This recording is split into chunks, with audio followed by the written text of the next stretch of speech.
Bonjour à tous et bienvenue dans notre compte-rendu matinal. Alors, nous allons immédiatement voir notre CAC 40, voir un petit peu comment il a terminé la semaine. Et puis, bien évidemment, nous irons aussi voir du côté du S&P 500 qui, manifestement, était encore une fois en pleine forme. Alors, débutons immédiatement avec notre CAC 40. Notre CAC 40, nous avons vu que jeudi, il était manifestement en grande difficulté. Pourquoi en grande difficulté? Eh bien parce que avec une petite bougie pratiquement sans corps, il était en train de s'installer, mais très dangereusement, sur le support des 7800 points. Et j'avais eu l'occasion de venir préciser que s'il y avait eu cassure véritable des 7800 points, eh bien ça pouvait franchement être une alerte baissière de premier plan avec comme objectif la zone des 7650 et puis bien évidemment un retour vers le vrai gros support des 7500 points, 7505 points pour ceux qui veulent absolument être précis. Alors notre CAC 40, eh bien, il s'est particulièrement bien repris. Il a gagné 0,97% et donc il sauve très clairement son support des 7800 points. Le CAC 40 a été aidé incontestablement par le secteur bancaire, que ce soit le Crédit Agricole, BNP Paribas, et puis par Bouygues qui effectivement a fait l'objet d'un regain d'intérêt de la part des acheteurs et donc tout ce petit monde a permis au CAC 40 de se reprendre. D'un mot, je rappelle aussi que le luxe se porte plutôt bien en ce moment, qu'il y a là aussi un regain d'intérêt. Bref, on peut constater qu'il y a eu, comme je l'ai titré, une reprise opportune du CAC 40. Alors la conclusion, elle vient d'elle-même.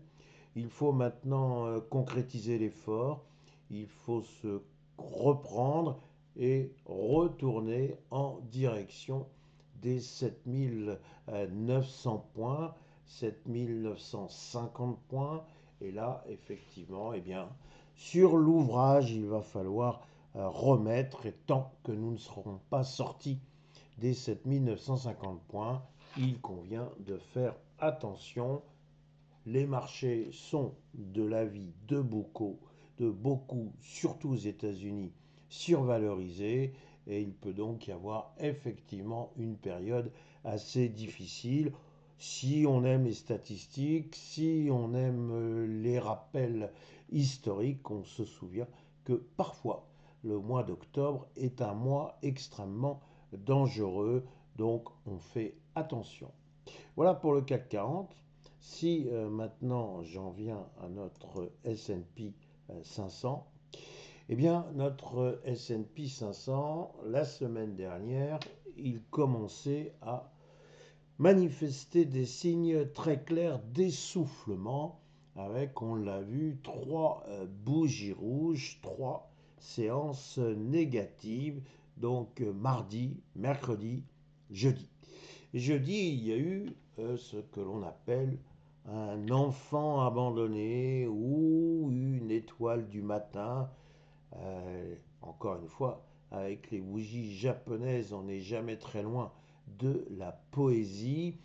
Et dans ce qu'on appelle l'étoile du matin, eh bien, il y a effectivement l'espoir d'une reprise lorsqu'il y a un enfant abandonné, c'est-à-dire qu'il n'y a pas de relation entre la bougie et puis les bougies précédentes. On dit bah oui, il manque quelque chose, il manque ce lien, donc il faut retrouver ce lien. C'est l'enfant abandonné qui est retrouvé par ses parents. Alors, les parents, ben, ce serait cette fameuse bougie verte qui permet effectivement de relier entre elles les trois précédentes bougies.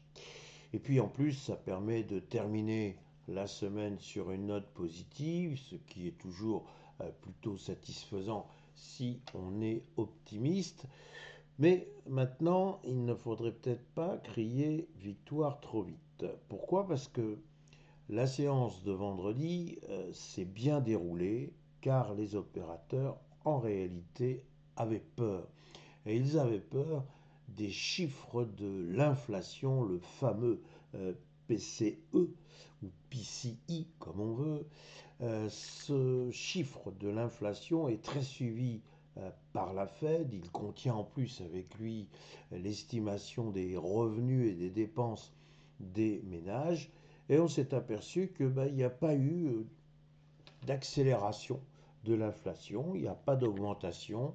Bref, on est sur des chiffres qui étaient a priori ceux que l'on escomptait, ceux que l'on attendait. Donc, il n'y a pas de mauvaise surprise et les opérateurs se retrouvent avec une inflation qui certes est au-delà des 2%, mais reste encore une fois suffisamment sage pour que l'on puisse encore croire à l'hypothèse d'une baisse des taux, une autre baisse des taux d'ici la fin de l'année. Et donc ça forcément, ça plaît au marché.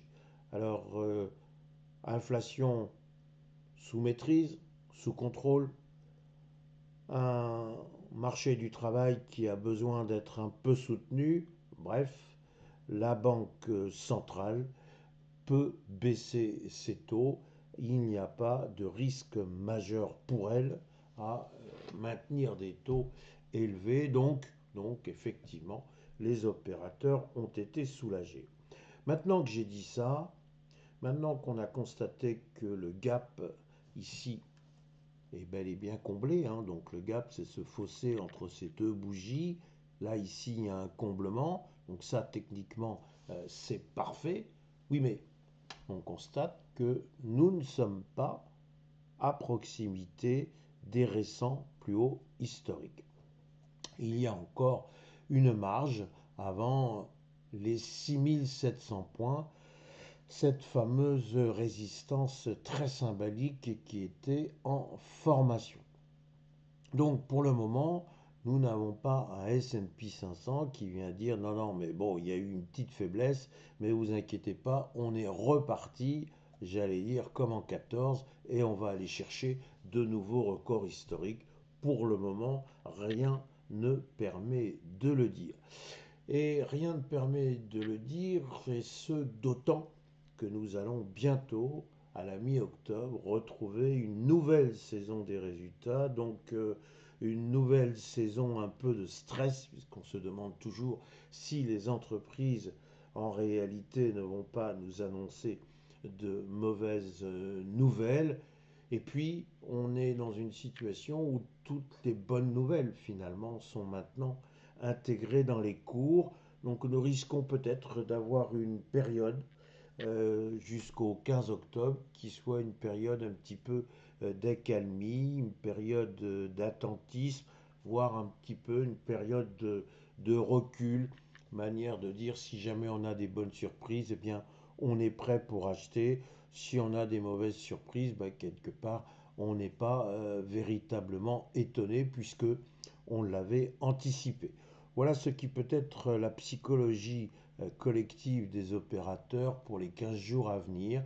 Donc on fait un petit peu attention en se souvenant que à la fin de la semaine, c'est-à-dire vendredi, nous aurons les chiffres mensuels de l'emploi, encore un grand moment. Et puis, je ne serais pas tout à fait complet si je ne vous parlais pas du risque de shutdown aux États-Unis. Alors, ça devient presque un grand classique. Nous arrivons à une époque où les administrations fédérales n'ont plus de sous. Et comme elles n'ont plus de sous, eh bien, il faut que l'on vote des crédits supplémentaires, en quelque sorte, qu'on autorise un découvert. C'est comme si vous alliez à la banque et vous dites là, c'est un petit peu difficile, j'attends des rentrées, j'attends un nouveau budget et puis pour l'instant, il faut que je fasse le lien. Là, c'est un peu ce qui se passe aux États-Unis. Alors, nous ne connaissons pas ça, nous en Europe et plus particulièrement en France, mais aux États-Unis, on a vu des administrations ne plus pouvoir être financées pendant 15 jours ou un mois. Et donc, ce risque compte tenu des conflits entre M.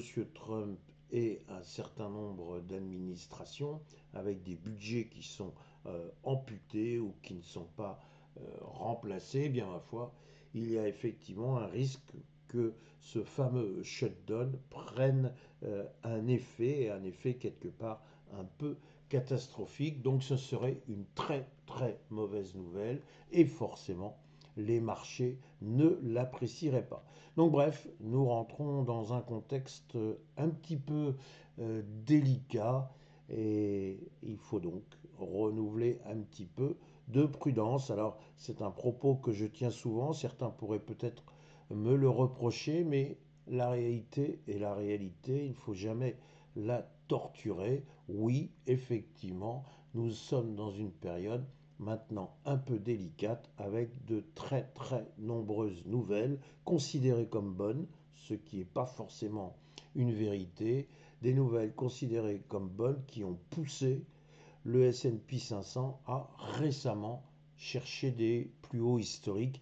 Est-ce qu'il a encore les moyens de le faire?